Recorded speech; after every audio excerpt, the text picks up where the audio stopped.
Let's welcome Hans von Spakovsky from the Heritage Foundation. Great to see you, Hans. Your take on this story.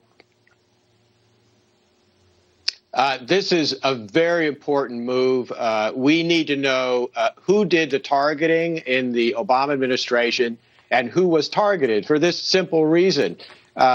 Look, the intelligence, foreign intelligence intercepts that are engaged in and caught by our intelligence agencies like the NSA, what they're doing is intercepting phone calls and other communications of foreign government officials and foreign intelligence agencies. It is not intended to be used against Americans. Americans are protected by the Bill of Rights. They're protected by both the Bill of Rights and statutes that require warrants before you engage in electronic surveillance of Americans.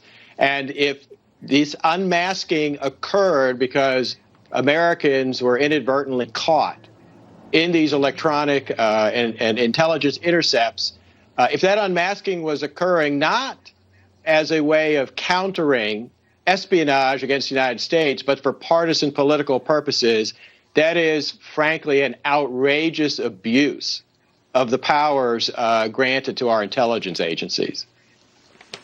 All right, so the implication is this. According to the Justice Department Inspector General, the Obama administration's FBI knew Democrats funded the Steele dossier, that file had Russian disinformation in it, that the CIA was telling the FBI, listen, this is internet rumor.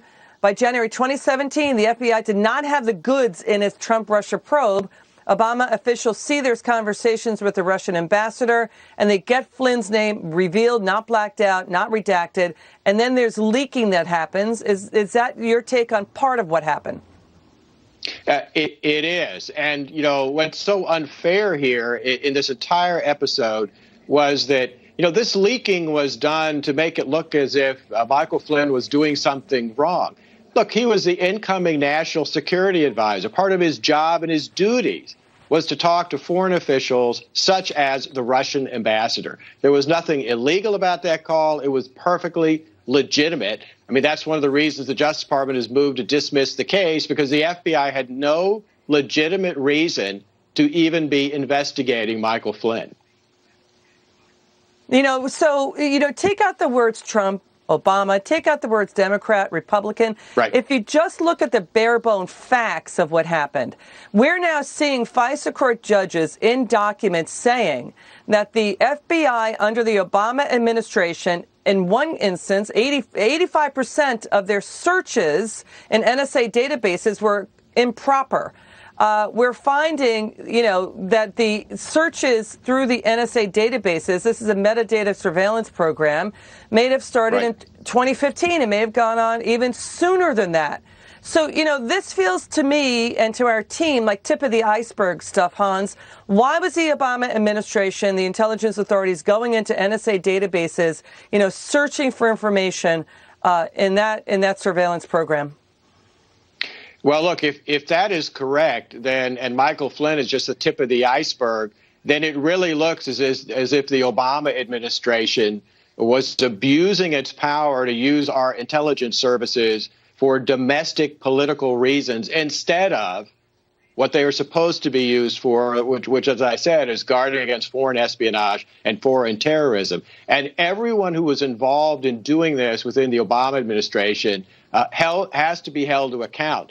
That means transparency, disclosure, and then, frankly, investigation by the Justice Department to see what possible federal statutes were violated by this, so people can be prosecuted for engaging in this kind of behavior. Yeah, it's political opposition surveillance. So, you know, Senator Grassley did send a letter. He just told us the news moments ago. He's sent a letter to AG Barr and DNI Richard Grenell wanting more information about unmasking. And also the original phone call details between Michael Flynn and the Russian ambassador. So, you know, this story's only beginning, Hans. Final word. It is only beginning. But like I said, the main thing is people have to be held accountable for abusing their power while in office. Okay, Hans Spakovsky, great to see you. Come back soon. Next up, more on those